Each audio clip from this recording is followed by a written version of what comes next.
Gracias por la invitación, una generosa invitación. Yo soy de Concepción, siempre lo digo, no soy de acá, lo cual demuestra que el conocimiento también está en regiones, no solo en Santiago. Así que hemos hecho un esfuerzo adicional, dejando familia, clase, para poder estar acá en esta actividad que me parece muy importante. La verdad es que cuando escuchaba la presentación hacía la memoria de que la primera vez que tuve algún cierto contacto o aproximación a los temas de la Alemania del Este ha pasado más de una década y media. En esa década y media he aprendido mucho, he descubierto muchas cosas, he tenido la oportunidad también de estar en los archivos alemanes, en los archivos de la Stasi, en más de alguna ocasión, lo cual ha sido un gran aprendizaje. Y también ha sido un descubrimiento el haber entrado en contacto con la literatura que denuncia precisamente los temas de los totalitarismos.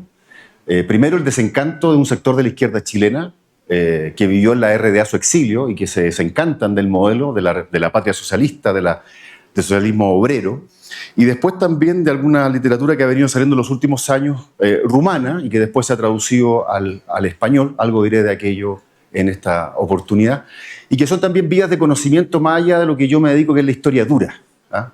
En el fondo lo mío es historia dura en el sentido de que se basa en archivos, documentación, entrevistas, revisiones de documentación en la Cancillería, ya sea chilena, polaca, húngara o alemana. Entonces la literatura también es una manera distinta de aproximarse a estas cuestiones porque finalmente son los novelistas, los literatos húngaros, polacos, checos, chilenos también, los que van dando cuenta del desencanto, frustración y lo terrible que fue vivir bajo un régimen totalitario.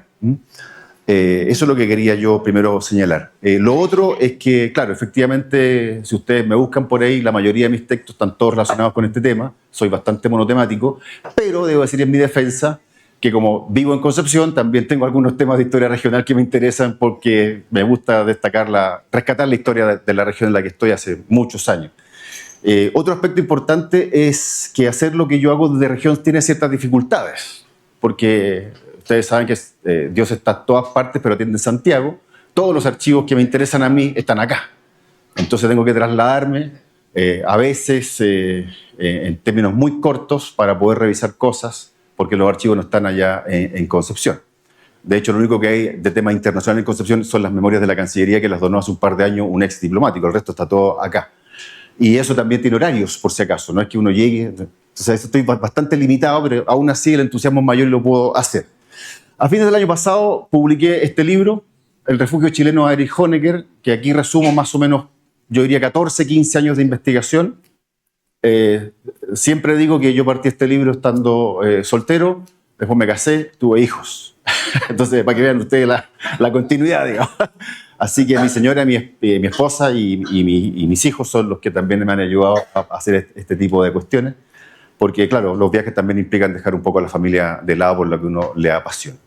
Los totalitarismos en la escena internacional, el caso comunista en la RDA y otros. El presentador fue muy generoso diciendo que íbamos a hablar de todos los totalitarismos, lo cual era audacia porque aquí tenemos solo una hora. Y pensando que yo me he dedicado solo 15 años, 14 años a hablar del tema de la RDA. Así que veremos hasta dónde alcanzamos, hasta dónde ustedes me lleven también. Lo primero, ¿no es cierto?, es el totalitarismo comunista en la RDA. Este tema es muy relevante fundamentalmente porque los especialistas se han dedicado a hablar del totalitarismo del caso soviético, el caso que más se conoce, el caso cubano por la cercanía geográfica, el caso chino, pero hasta hace un par de años se sabía muy poco de la RDA, por varias razones. Primero, por la clausura de los archivos, no se consultaban habitualmente, evidentemente después del año 89, 90, 91 vino una aceleración que permitió la apertura de algunos de estos archivos. La barrera idiomática, obviamente, que es otra cuestión importante. No hay muchas personas que lean la documentación en alemán. Además, otra cuestión que tiene que ver con las restricciones. En el mundo alemán hay que esperar casi 30 años para que te desclasifiquen la información relacionada con el pasado reciente, así que era también una complicación. Sin embargo, en los últimos años, un grupo en los cuales yo estoy incorporado, nos hemos dedicado especialmente a levantar la información respecto a lo que fue vivir en la RDA, diría yo, la dictadura comunista más dura, más ortodoxa de lo que es la Europa central y oriental, y que tiene además una figura que es precisamente Erich Honecker. Erich Honecker está muy vinculado a Chile, además, por otras razones que ya les voy a ir contando, pero además porque fue precisamente en la RDA donde los comunistas soviéticos, los bolcheviques soviéticos, hicieron un campo de experimentación para la aplicación de las técnicas de represión que ellos habían ido depurando luego de la Revolución de 1917. El mejor alumno que tuvo la KGB fue precisamente la Stasi alemana, en términos de depuración, sofisticación, creatividad. Una creatividad increíble precisamente para someter a su propia ciudadanía y su pueblo. Obviamente que también enmarca este aspecto otra cuestión fundamental, la presencia del partido único, y por eso decimos acá que la RDA fue el régimen más totalitario de todos. Y fue tal el impacto que tuvo esto en nuestro continente y especialmente en Chile, que un sector de la izquierda chilena vio en Berlín la tierra prometida. Vio en Berlín el espacio donde ellos se podrían desarrollar. Por eso no es extraño que luego de 1963 una gran cantidad de compatriotas parten al exilio a la RDA, porque se sentían arropados, se sentían identificados con el proceso que se estaba viviendo en la Alemania de Erich Honecker. 400 fueron, por ejemplo, a Rumanía, que lo recibió Ceausescu. Pero, bueno, algunos también en Polonia, los menos. Pero siempre estuvo un tema, yo diría, vital. Primero, el tema geográfico. Es otro mundo, una ciudad sombría, gris, oscura, mucho frío. El idioma, que también terminó a algunos por enajenarlos, algunos terminaron prácticamente alienados, que lo único que querían era salir de estos países, porque era otro mundo, otra geografía, otra cultura, otra lengua, otras costumbres. Entonces, desde la creación del año 1949 hasta su colapso, es un tiempo enorme desde el punto de vista histórico, es un tiempo muy, muy largo. Dicho sea de paso, agréguenle a esto el hito del año 1961 con la construcción del muro de Berlín. O sea, eso también es una marca indeleble en la conciencia histórica del mundo occidental, del mundo libre. Entonces hay un control absoluto dirigido por un solo partido. Eso es una estrategia propia del mundo soviético proyectada a la Europa central y oriental. En el transcurso de esta charla, además, voy a hacer lectura del último trabajo que tengo sobre la pesquisa que realizamos en los archivos de la Stasi, para que se den cuenta ustedes hasta dónde llegaba el paroxismo, la locura, el delirio de incluso espiar a tus propios correligionarios. Porque en cualquier parte podía estar la sombra de la contrarrevolución, de la insubordinación. Entonces es una vida totalmente controlada, una vida mediatizada a través de la delación compensada, por ejemplo. Y hay casos terribles donde, a propósito de esta persecución, de esta policía política, de este control de la ciudadanía, los amigos se controlaban entre ellos, los compañeros de universidad se delataban, padres a hijos, esposos a esposas. En cualquier parte podía estar anidada ese comentario nefasto contra el régimen que te obligaba a denunciarlo a tu amigo, a tu papá, a tu mamá, a tu esposo. Eso está documentado en los archivos de la Stasi. Lo cual es muy interesante porque cuando se puso el proceso de reunificación alemana, lejos de mirar o tirar estos temas debajo de la alfombra, los alemanes lo que hacen es mostrarlos, transparentarlos, para que las personas que vivieron esos regímenes puedan ir a los archivos y ver por qué su vida estuvo marcada de la manera que estuvo marcada. ¿Qué hubo que hicieron mal o quién los delató y por qué eso les costó un ascenso, un puesto de trabajo, un título universitario? ¿O en qué momento alguien de la familia desapareció sin expresión de causa? También están las cifras de la cantidad de gente que trabajaba en estos organismos de seguridad. Bueno, es un modelo político basado precisamente en estos tres aspectos que ustedes tienen ahí. La represión, muy dura, en el caso de Ceausescu, en diciembre del año 1989 se calcula que hubo 1.400 muertes en la revuelta. Las cifras varían, pero no bajan de 1.400. La desaparición, por supuesto también, las torturas, el encarcelamiento injustificado. En el caso de la represión que ocurre luego de la caída del muro de Berlín, también la desesperanza, yo diría un poco la locura, llevó a Honecker incluso a plantear que salieran las Fuerzas Armadas a reprimir estos cantos de libertad, pero Gorbachev se opuso, como ustedes bien saben, porque mantuvo al Ejército Rojo dentro de los cuarteles. La censura que tiene que ver con que no hay formas de libertad. Todo tiene que pasar mediatizado por los burócratas del Estado, quienes te revisan la correspondencia, te revisan los diálogos de una obra de teatro, te censuran el cine, las actividades deportivas incluso. Cuando yo era niño, alguna vez fui niño hace muchos años, me llamaba mucho la atención el Mundial del año 1974, porque Chile tuvo que jugar con las dos Alemanias. En el Olímpico de Berlín, ahí, me llamaba mucha atención ese tema. ¿Por qué había dos Alemanias? Ahí yo creo que me nació un poco la inquietud. Precisamente porque no se entendía cómo una sociedad había sido fracturada, atomizada, familias divididas, amigos separados, precisamente por un problema ideológico. Se censuraba todo. Todo pasaba por el control de un burócrata. Por eso las estructuras burocráticas de estos regímenes son gigantescas.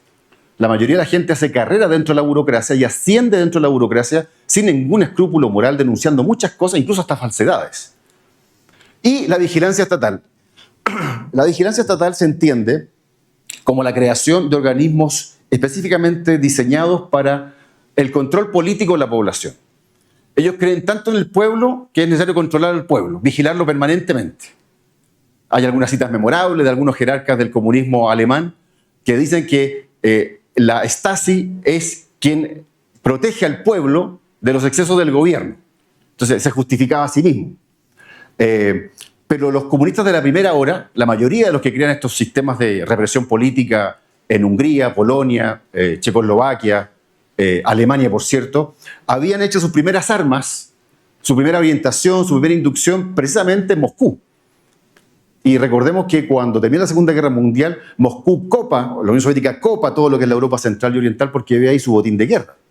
La división que después se establece en Alemania tiene que ver también con eso, con la presencia, ¿no es cierto?, de más de 500 millones de personas que van a ser parte de la esfera de influencia, clase y de seguridad de los soviéticos, quienes siempre han tenido miedo de tener mucha proximidad con el mundo de la Europa occidental, y por eso estas pequeñas repúblicas se transforman en este dique de contención para evitar no solo la contaminación ideológica, también, ¿no es cierto?, la posibilidad de que Occidente, y especialmente los alemanes occidentales, penetren hacia la Unión Soviética.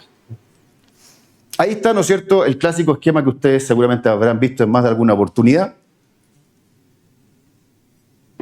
El ícono, el paradigma, el epítome: Berlín, ciudad dividida, Berlín, la ciudad más peligrosa del mundo, Berlín, la ciudad mártir.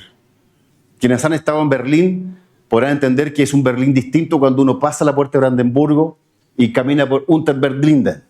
Es otro Berlín. ¿Ah?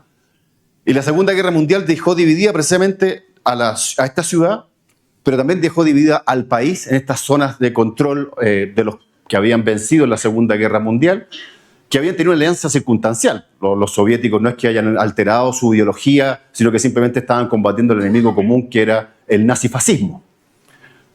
Ahora, esa división ideológica no se da solo en el mundo de la Europa de los aliados del año 48 o 50, también se dio en Chile.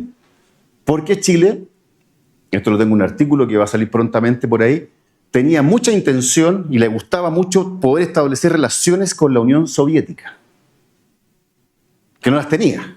Y los soviéticos pidieron que todos aquellos países que quisieran tener relaciones con ellos, pero además ser parte de la ONU, que era finalmente la organización que se estaba creando, tenían que romper relaciones con el eje.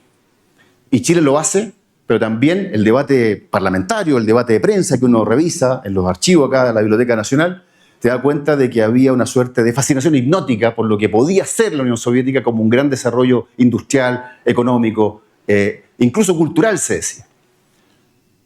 Lamentablemente, se hace esta gestión. Chile estratégicamente lo que hace es firmar un acuerdo de reconocimiento de los soviéticos, lo firman en Washington para darse cuenta que Chile estaba con los Estados Unidos y también estaba con los soviéticos, o sea, una pequeña nación andina sentado ahí con los grandes. Y eso generó un debate muy importante dentro de los grupos conservadores chilenos. En ese debate también intervino la Santa Sede. Yo el año 23, en febrero, estuve en los archivos de la Santa Sede, que acaban de ser desclasificados, los archivos de Pío XII. Pío XII era un gran anticomunista, y la preocupación del pontífice era precisamente que Chile, una nación católica, estaba firmando acuerdos internacionales con los soviéticos. Esa era la gran preocupación. ¿Ah? Y se lo hace ver también al nuncio, se lo hace ver al embajador chileno en ese momento del Vaticano, que era un penquista, don Luis David Cruz Ocampo, y hay una serie de cartas misivas que revelan este debate muy interesante respecto a por qué Chile estaba, ¿no es cierto?, en esta circunstancia, que era un país católico. Esa es otra historia interesante que muestra cómo Chile también está en el tren, en esta corriente de los grandes procesos mundiales. Chile, si quería estar en la ONU, tenía que romper relaciones con el eje, era la obligación y era la demanda que habían hecho los soviéticos. En fin, se crean dos bloques, como ustedes bien saben, la República Federal, la República Democrática Alemana, y cada uno con una orientación ideológica importante. Y es el epítome, el paradigma, el ejemplo casi por antonomasia de cuando uno hace clases de Guerra Fría, que es un periodo de disputa ideológica, de ideologías contrapuestas, irreductibles, que lo ocupan todo, es la economía, es el deporte, es la sociedad, es el tipo de persona, es el tipo de ser humano que vamos a crear. Y a partir de ahí se produce este enfrentamiento en Berlín Oriental, se establece el muro, en el año 61, muro donde más tiene toda una significación, no solo por la construcción, sino porque además habían estado, o van a estar después, varios presidentes de los Estados Unidos, como JFK, va a estar Ronald Reagan, el último, ¿no es cierto?, también va a aparecer por allá Barack Obama, dejando frases para el bronce, pero demostrando que Berlín era una ciudad donde crispaba el ambiente, especialmente porque la cercanía que había entre las fronteras del Oriente y Occidente se daba precisamente en la zona de Checkpoint Charlie, hoy día convertida en un lugar de souvenir permanente para el turista interesado. Berlín, ¿no es cierto?, también quedó dividida en sectores, convirtiéndose en un símbolo, como yo lo dije al principio, es el país o la ciudad mártir, la ciudad de la vergüenza, de la ignominia, del oprobio, la ciudad de la persecución, especialmente esta zona de Berlín Oriental, porque da cuenta esto finalmente de la fragmentación ideológica que va ocurriendo a partir de ese momento. La construcción del muro ocurre el 13 de agosto del 61. 2 meses antes, Walter Ulbricht le mintió a los líderes occidentales diciéndoles que eso era una cosa, un delirio, eso no iba a ocurrir nunca. Es una fantasía, a nadie se le ocurrió hacer un muro. El muro tenía por finalidad, ¿no es cierto?, oponerse a lo que habían hecho las potencias occidentales del Deutsche Mark, a unificar la economía de la zona ocupada por ellos, y no habían tampoco desmilitarizado, tampoco desmilitarizó lo soviético, pero claro, Berlín Oriental le pregunta a Moscú si tenemos respaldo, tenemos espaldas para hacer esta acción, y la hacen de una manera brillante, rápidamente. Y en pocas horas el mundo asiste a este evento. La prensa nacional también recoge esta cuestión como una locura. Los presidentes norteamericanos, el presidente también de Alemania se refiere al tema, porque el muro de Berlín, más que la cuestión física, lo que es el símbolo de la división ideológica entre este y oeste. Porque finalmente está en el centro de Europa, en el corazón de Europa, en esa Europa que venía saliendo de la posguerra y se produce precisamente ahí. Por eso no es cualquier lugar. Es un lugar emblemático, paradigmático, porque Alemania era el auténtico mascarón de proa del periodo de la segunda posguerra.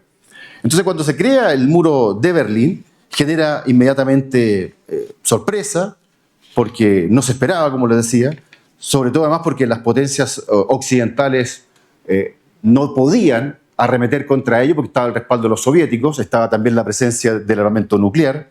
Entonces, cuando se produce esto, venía a cristalizar la división ideológica del mundo occidental. Supuestamente el muro se construye en esa nuevamente lucubración que hacen los alemanes del este, especialmente la jerarquía del Partido Socialista Unificado Alemán, para evitar el éxodo, la salida y protegerse de los capitalistas que venían del mundo occidental.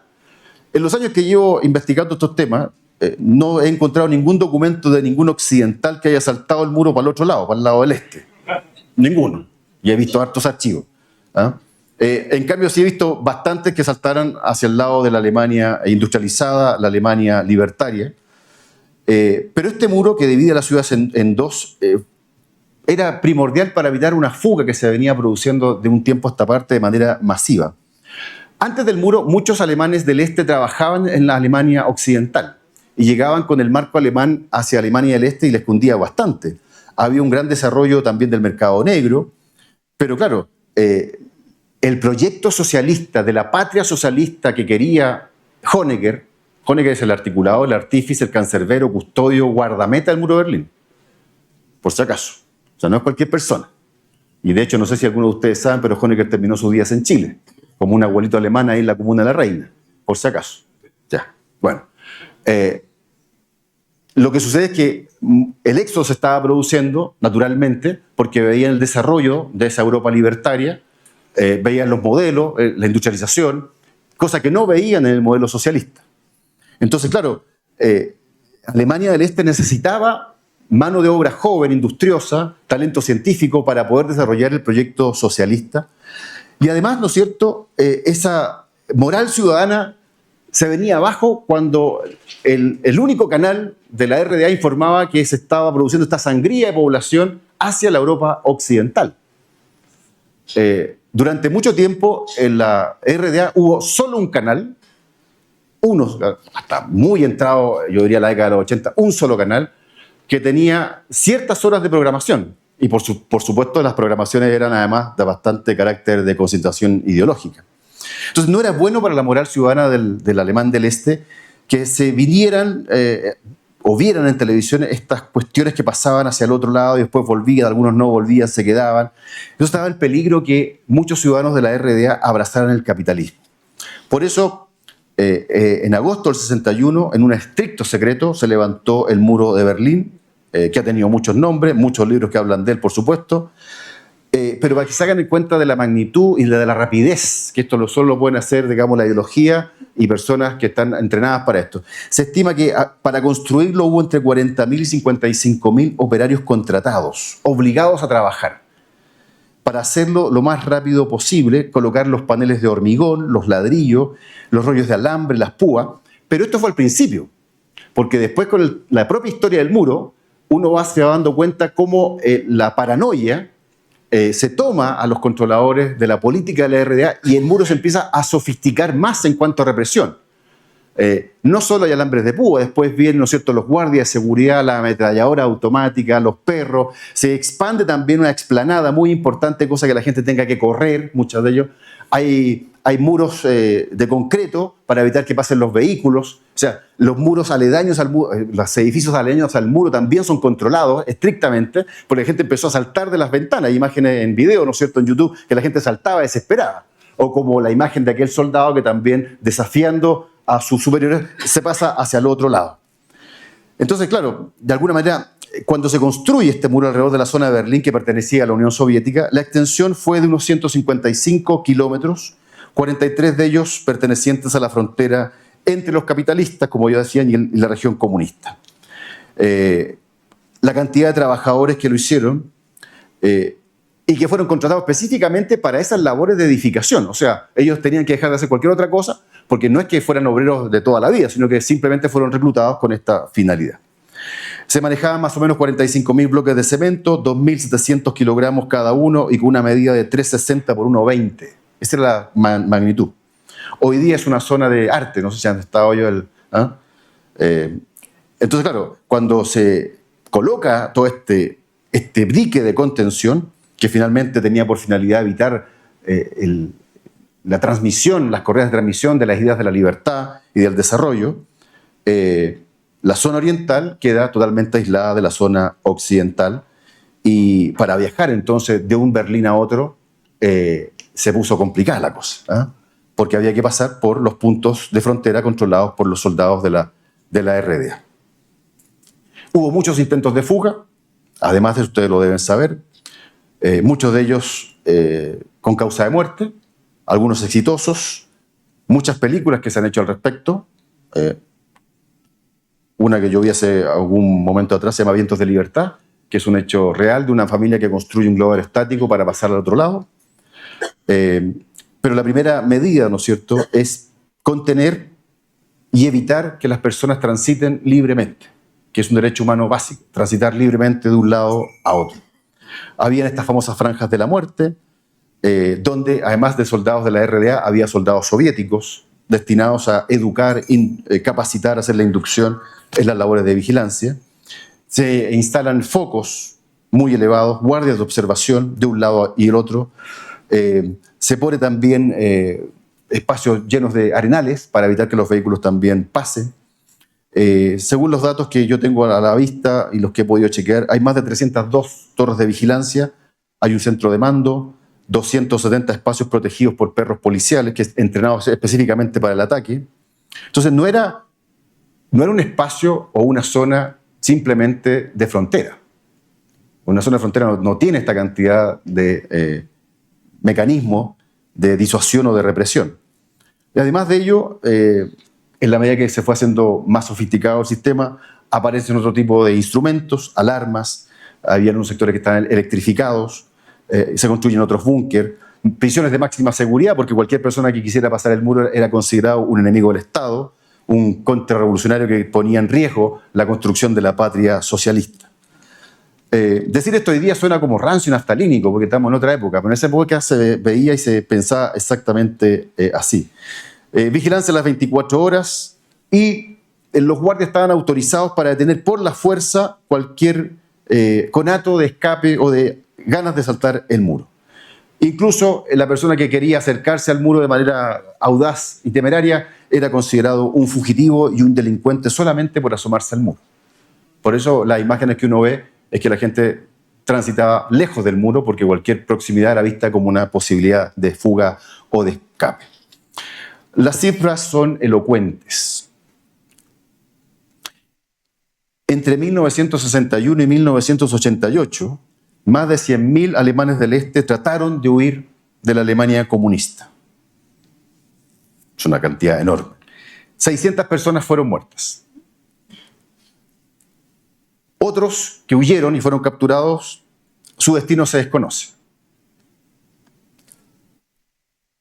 Entonces, cuando uno ve las cifras, que son más que un guarismo, que un número, se da cuenta que las personas estaban dispuestas a sacrificar su vida por buscar un espacio mayor de desarrollo y de libertad. Esto no hay que olvidarlo, porque el origen era protegernos, o protegerlos de ellos mismos, o de la Stasi, o de que estas personas que miraban, que son los europeos occidentales, alemanes occidentales, ¿no es cierto?, fuesen presa o cayesen bajo el embrujo del régimen capitalista. Entonces el muro es esa respuesta masiva para evitar, ¿no es cierto?, el contacto, la contaminación con el mundo occidental. Si la gente se me iba, si el ciudadano de la RDA emigraba, ponía en riesgo el desarrollo económico de la propia estructura de este paraíso socialista de la patria del obrero proletario en la RDA. Este fue, diría yo, uno de los ejemplos más relevantes que sumó adeptos a nivel mundial, porque se sentía que en la RDA se estaba haciendo el milagro socialista a plenitud. De ahí esta fascinación hipnótica que ejerció en muchos sectores, como les decía hace un momento atrás, de la izquierda chilena.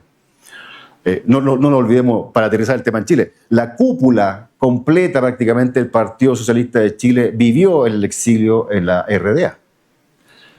Y si no lo sabía, se los voy a contar ahora como primicia, pero está en el libro también. La hija de Erich Honecker, Sonja, se casó con un chileno exiliado, tiene hijos. Este chileno vive todavía, ahora está dedicado al trekking en Tunquén, lo pueden ver. Está dedicado al trekking, se volvió capitalista. ¿Ah? Y tiene dos hijos, Roberto, que vive en Berlín y que escribe un libro que se llama Yo fui el último ciudadano de la RDA, que debería ser traducido al español, lamentablemente está en alemán. Y aparece ahí Honecker como el abuelito alemán que lo iba a buscar al jardín. Pero es su vida siendo nieto de Honecker. Obviamente que Sonja, que murió hace un par de años en Chile, no podía andar por la vida con ese apellido, así que se lo cambió. ¿Ah? Pero ella estuvo acá hasta el final de su vida. Ahí está Checkpoint Charlie, ¿no es cierto? En la imagen que todavía se conserva cuando uno va a Berlín, está lleno de merchandising al lado, muchas cosas chinas también, así cuidado con lo que compre, ¿no? O sea, la RDA se convirtió en una prisión exclusiva desde el Estado, como dice, una prisión a cielo abierto, que cautivaba a las personas. Era tal la represión que incluso cuando uno quería salir, te prestaban el pasaporte y la documentación, pero siempre y cuando tu familia o alguien muy querido quedase en Berlín. No podía salir toda la familia. Y los documentos no eran tuyos, eran del Estado. Cuando volvías a Berlín te los requisaban nuevamente. O sea, tú no tenías pasaporte.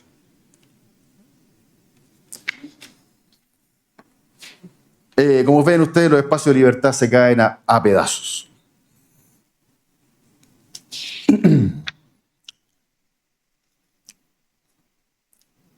Walter Ulbricht, líder de los comunistas, un comunista de la primera hora en Alemania del Este, decía: el control tiene que parecer democrático, pero debemos controlarlo todo. No me crean a mí, Walter Ulbricht, líder del sistema, ¿no? Y como hay que controlarlo todo, nos faltaba la guinda, la torta. Ya tenemos el muro, tenemos el ejército, tenemos la represión que hace... entonces había que el control total que está aquí, ¿no es cierto?, esa foto de familia que ustedes ven ahí. ¿Ah? Literalmente, ahí está Erigone, un joven Erigone con toda la cúpula. Hemos centralizado todo el poder, tenemos el dominio de la administración pública, controlamos los medios de comunicación, controlamos la economía, entonces no hay oposición política alguna, la hegemonía es total. No se admite el disenso. Todo puede ser visto como una insurrección, una contrarrevolución, una delación, todo es sospechoso. Este es el Poliburó, esta fantástica foto de familia. Hay otra foto de familia con la tagia acá, donde están todos los dictadores comunistas de la época que se juntaron. Y la educación. Margot Honecker fue ministra de Educación, la esposa, y los educaban a través de un sistema que se llamaba Los Pioneros, que era una suerte como de campamento infantil. Hace un par de meses estuvimos aquí mismo, ¿no es cierto?, con un chileno que había sido partícipe de esos campamentos infantiles donde no iban a hacer la tirolesa, sino que iban a hacer prácticas de tiro. Y el propio invitado, se acordará Eugenio, nos contaba cómo él practicaba con diferentes fusiles, arma corta, arma larga, ráfaga, porque los preparaban para la revolución en América Latina o en cualquier parte. Entonces había que modelar la ideología de la población promoviendo ese culto al Estado, también un culto a la personalidad. ¿Ah? Hay una película muy interesante hace de algunos años, se llama Enemigo al acecho, donde Stalin es omnipresente, está en todas partes, hay un cuadro en todos los lugares, y entonces cuando el soldado, que era un francotirador muy famoso, le dan una medalla, le dicen, papá, Stalin te está mirando, y él cree realmente que el cuadro cobra vida y lo está mirando. ¿Ah? El culto a la personalidad es muy relevante en los regímenes totales. De hecho, Ceausescu en Rumanía se autodenominaba el genio de los Cárpatos, líder supremo. A pesar de haber sido de un origen muy humilde y tener escasas luces, igual que Honecker, habían hecho todo el cursus honorum a través del partido. Ellos no sabían hacer otra cosa más que ser burócratas, pusilánimes y temerosos que esperaban que siempre el ejército rojo hiciera el trabajo sucio por ellos. Entonces el culto al Estado, que es muy importante que aparece ahí, y la lealtad con el partido. Los dirigentes e instituciones que se crean al hilo de aquello tenían que ser además fieles con la doctrina soviética, fieles con el liderazgo estalinista, y cualquier acción tenía que responder al monopolio del poder comunista. Esto está en los documentos, ¿eh? No lo estoy inventando yo, por si acaso. Las fuerzas comunistas locales, una resolución que se les manda a ellos, deben subordinar toda su actividad al centro del comunismo mundial, es decir, a Moscú y a su jefe Stalin. Esos eran sus paradigmas centrales. Stalin, ustedes saben que se cargó a 20 millones de personas con los planes quinquenales. O sea, le importó nada. Y además estuvo en los campos de concentración, en el archipiélago Gulag, ¿no es cierto?, con Alexandre Solzhenitsyn, Pabellón de Canceroso, en fin, toda una literatura que habla de aquello. Por eso, ¿no es cierto?, no es extraño que uno encuentre similitudes en los regímenes de represión de policía política, como la Stasi, la temida Stasi, el Estado policial a niveles máximos, porque usted encuentra la misma policía en Polonia, Hungría, en Checoslovaquia, en Rumanía. Pero la más conocida es la Stasi. Y es conocida fundamentalmente por ese nivel de refinamiento, sofisticación y depuración y creatividad que tienen sus máximos jerarcas. Al final del régimen comunista, la Stasi tenía más de 100.000 funcionarios operando. La pregunta que yo me hago hasta el día de hoy, ¿qué pasó con estos 100.000 funcionarios que estaban? ¿Dónde están? ¿Serán carteros como la película La vida de los otros? Nadie sabe. ¿Dónde están? Trekking probablemente en Tunquén, como dice usted.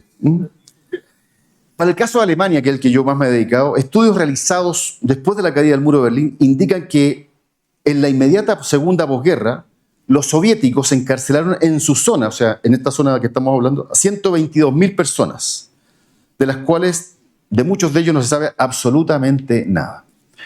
Pero lo principal es que la instrucción de las ideas soviéticas y la represión que ellos habían hecho a través de la KGB era esencial. Era, ¿no es cierto?, el adoctrinamiento ideológico en el marxismo-leninismo, era en la historia del bolchevismo, era en la historia del movimiento obrero. Esos eran los cursos que se les daban. Y su formación incluía técnicas de inteligencia, interrogación, contraespionaje, tareas de investigación, entre otros. La Stasi operó en Chile, por si acaso. Si no lo sabían, se los cuento. Porque una conspicua figura de la izquierda chilena que fue perseguida, luego el golpe de Estado y que era sindicado como el enemigo número 1, fue sacado de Chile por agentes de la Stasi. Hay un libro muy interesante, si lo encuentran por ahí, se lo pueden comprar, si les gustan estos temas, Markus Wolf, El hombre sin rostro, que ese era el jefe del espionaje de la Stasi. que, como suele ocurrir, después encuentran que vender las memorias les da unos réditos mayores que haber sido agente de la Stasi. Entonces, ningún otro órgano de la República Democrática Alemana tenía tantas posibilidades de apoyar al Partido Socialista Unificado Alemán como la Stasi. Finalmente, la Stasi formó parte integral de la estructura del poder. Era un servicio de inteligencia que estaba extendido por toda Alemania. Tenía cantones, tenía informantes, tenía cuarteles, recursos prácticamente ilimitados. Algunas cifras son realmente demoledoras y apabullantes. Los cálculos más conservadores dicen que la RDA tuvo 173.000 informantes en una población de 17 millones de habitantes, lo cual significaba que cada 63 ciudadanos había un informante. O sea, en mi condominio son 60 casas, ahí había un informante. Para que se hagan una idea, digamos, ¿eh? Más o menos. Lo cual da cuenta de la gran incidencia que tenía esto en la sociedad germano-oriental. En la caída del muro de Berlín, el 6% de la población trabajaba en la Stasi. Y ese 6% era mayor de 18 años. O sea, los jóvenes, como no encontraban desarrollo dentro de su propia actividad porque estaban limitados, a los jóvenes se les enseñaba o se les indicaba qué deporte tenían que practicar, qué carrera estudiar, en qué barrios vivir. Entonces, el pilar de la RDA fue la Stasi, la temida policía secreta, que ya aparece, ¿no es cierto?, un individuo que es custodiado y que, además de la vigilancia interna o la represión, estaba atenta a cualquier conato de contrarrevolución. ¿Dónde eran reclutados los agentes de la Stasi? En primer lugar, en adolescentes con pocos estudios, sin experiencias vitales relevantes. Muchos venían de entornos sociales muy vulnerables, habían recibido adoctrinamiento ideológico en prisiones soviéticas, y con el paso de los años el reclutamiento pasó a la base obrera, se buscó entre los hijos de los funcionarios que ya trabajaban para la Stasi, o sea, uno hacía una carrera familiar dentro de la Stasi. Como también se vigilaban las empresas, al empresario, a su familia, a sus hijos, la esposa, las amantes también. O sea, todo estaba dentro de las posibilidades de la Stasi. Markus Wolf, el espía sin rostro, que tiene estas memorias, nos dice lo siguiente. Nuestra formación era intensamente ideológica y se concentraba en una operación de limpieza y depuración permanente de nuestro territorio. No podíamos permitir una opinión distinta a la del partido. Que esto es muy fuerte. O sea, una conversación, te tomaste una cerveza de más, haces una crítica a algún líder político, eso basta para que te pasen a la Stasi. Los jóvenes comunistas que regresábamos de Moscú nos veíamos como el papel de vehículo iluminador, porque estábamos totalmente comprometidos con lo que habíamos visto en Moscú. Nosotros demostraríamos con nuestro ejemplo que la izquierda es mucho mejor que la derecha. Markus Wolf, el espía sin rostro. Teníamos un propósito enérgico y definido. Deseábamos extirpar no solo el pasado nazi, sino que alejarnos sinceramente de las ideas capitalistas.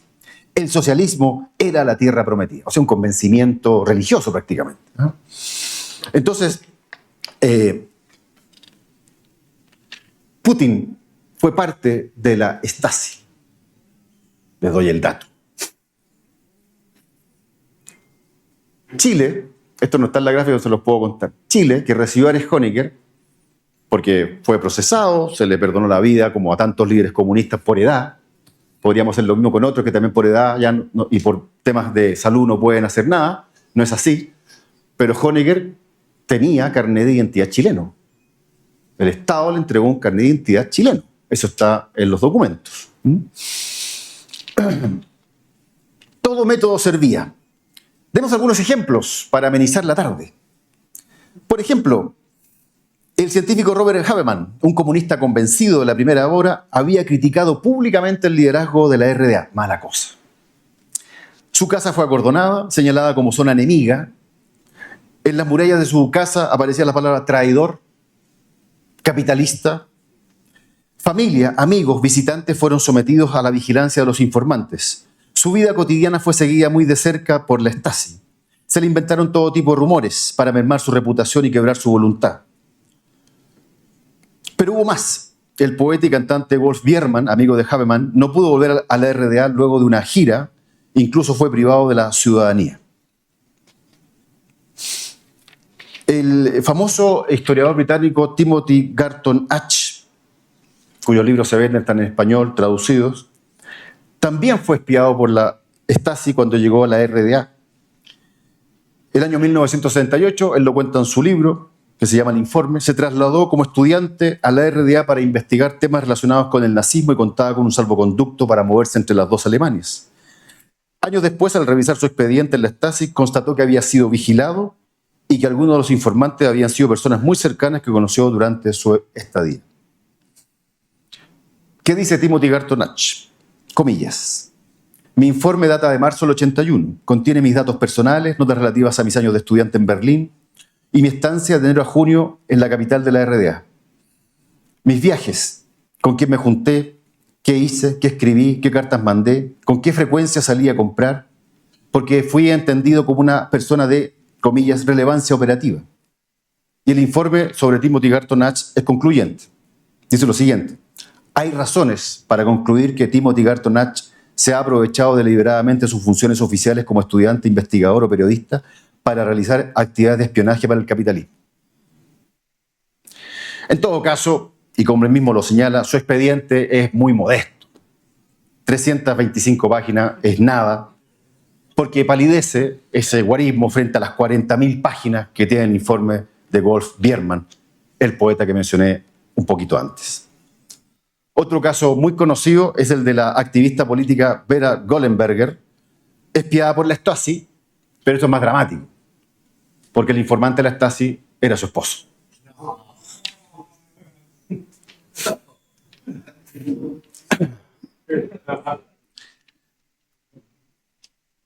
¿Cuánto nos queda, Eugenio? ¿Sí? Yo lo que usted me diga, usted es el maestro de ceremonia. 25 minutos me quedan, mucho, ¿no? Bueno, para el caso de Chile, aterricemos esto a Chile porque si podemos hablar, que también ha sido un fetiche para mí, un objeto de interés. Mi señora se queja de esto porque no siempre se tiene proyecto, financiamiento para hacer estas cosas, entonces de repente uno tiene que comprar mortadela lisa y no a jamón colonial porque hay que juntar la plata, ¿entiendes? O a veces nos atrasan la cuota del colegio. Esa es la verdad. En Chile hay muy pocos fondos para investigar estas cosas, que son importantes porque marcan la historia del país, finalmente. Bueno, para el caso de Chile, los archivos de la Stasi son muy, muy interesantes porque revelan cómo la diáspora del exilio chileno fue vigilada muy de cerca por la Stasi. ¿Qué se temía? Dos cosas fundamentales. Uno de ellos, Honecker tenía, y los informes llegaban a este caballero, a su mesa. Se temía el desviacionismo ideológico. O sea, la gente que empezó a pensar más de la cuenta, reflexión crítica. Estamos en los años 80, o sea, ya Ronald Reagan, la globalización, la internet, comunicaciones, ya estaba un poco andando. Entonces el desviacionismo ideológico era muy importante, especialmente porque la diáspora socialista chilena tuvo en Berlín una reconversión muy fuerte. Algunos terminaron siendo más ortodoxos como Clomiro Almeida, otros más aperturistas y más socialdemócratas, y salieron. Era mejor vivir el exilio, como me dijo a mí un entrevistado, cuyo nombre me reservo, pero está en el libro, era mejor vivir el exilio en Roma. Encuentro que no podría estar más de acuerdo con él, digamos. Pero don Cloro no. Don Cloro, un hombre de convicciones profundas. Yo tuve la oportunidad de hablar con su secretario político y a él siempre le gustó Moscú y le gustó Berlín. Moscú fue nuestro embajador en un periodo porque estaban ocurriendo los cambios, decía él. Y a él le toca estar en la embajada cuando Erich Honecker golpea las puertas de la embajada. O sea, tuvo un problema enorme ahí. Pero en fin, el problema del desviacionismo ideológico y el otro tema que les preocupaba eran los atentados, porque se habían producido atentados contra figuras del socialismo a la izquierda chilena fuera de Chile, como ustedes, Bernardo Leighton, por ejemplo. No quería que eso pasara en Berlín Oriental. Entonces estaba esa preocupación. Pero había una fijación con la comunidad chilena de exiliados, primero porque eran muy bochincheros. Esa es la palabra que se ocupa. O sea, hacían mucha cosa, Alexander Plath, cosas. Entonces, eso molestaba al espíritu germánico, teutónico, le molestaba esa actividad, ¿no es cierto? Mucho charango, mucha champoña. Entonces, claro, habían grupos del MIR que hacían mucha cosa y eso les molestaba enormemente. Esto no era Suecia, era otra cosa. Y lo otro, ¿no es cierto?, que cuando el político de izquierda, cualquiera que sea, tenía esta actitud desviacionista, la Stasi se dejaba caer sobre él. Y este es el caso, voy a mencionar solo uno, en el texto que se publica dentro de poco, tengo más casos, de José Guillermo Holtauer Lafosse, que vivió su exilio en Berlín. Y yo accedí a la ficha de la vigilancia que hizo la Stasi, porque él se enemistó con la dirección central del partido. O sea, enemistarse en el exilio con la dirección central era una sentencia clara de que algo te iba a pasar. Al menos te iban a vigilar. Bueno, la Stasi lo vigila, el informe es bastante detallado, desde el registro físico, quién era, cómo se vestía, qué llevaba en la mano, el maletín café, qué zapatos vestía, cronometrado, cuánto estaba en un lugar, cuánto estaba en otro lugar, a qué restaurante iba, qué vino tomaba. Hizo cremas de comida y bebida. Durante esa inspección se encontró que una persona del sexo femenino estaba sentada en la mesa con él. A este se le da el alias de Cuervo. A las 19:36 ambos salen del restaurante y caminan por Spandauer Straße. Cruzaron ese edificio y continuaron hasta la Unter den Linden, hasta la Friedrichstraße. O sea, todo seguido. Y además le asignan números. El de él era el número 246.880, género masculino, aproximadamente 35 años de edad, estatura 1,70 m, forma delgado, negro con mechones grises, ropa, chaqueta de cuero negra, suéter rojo de cuello alto, pantalón gris, zapatos negros, accesorios, maletín marrón. Comentarios: a veces usa gafas y perilla. O sea, las actividades eran totalmente controladas e informadas y llegaban al espacio del señor Honecker.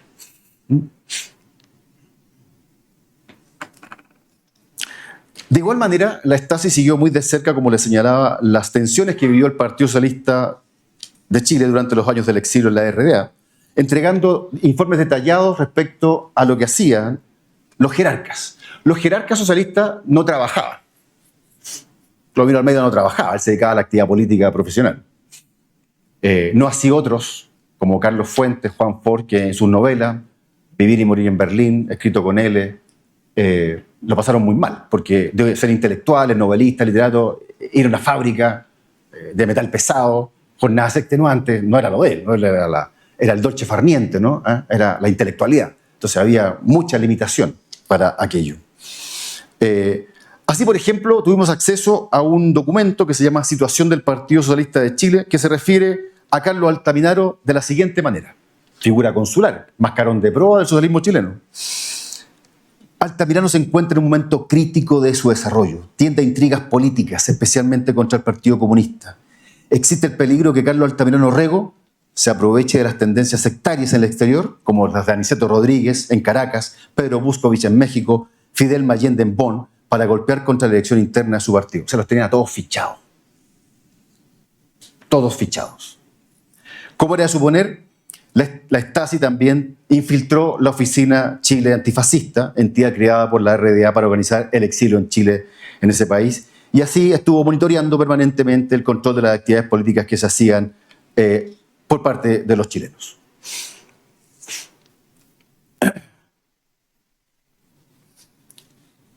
El año 80, la economía de la RDA empezó a encontrar fisuras, precisamente porque la base tecnológica productiva no era capaz de seguir el ritmo, un poco parecido a lo que ocurrió en la Unión Soviética, a lo que se hacía desde Occidente.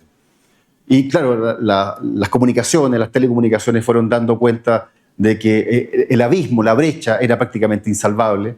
Y además los jóvenes alemanes del este también tenían noticias de lo que ocurría más allá del muro. Entonces aquí el impulso, la aceleración del reloj de la historia hace que los jóvenes y la base, que finalmente eran bastante más pacíficas en los inicios, tuviera signos de desconformidad con respecto a lo que era el régimen.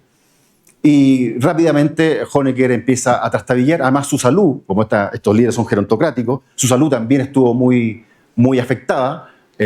Una salud que además se resguardó celosamente, como era una práctica habitual en los regímenes de este tipo, la condición real de salud de este señor. Finalmente se descubrió que tenía un cáncer terminal, que fue lo que lo trajo a Chile y que murió.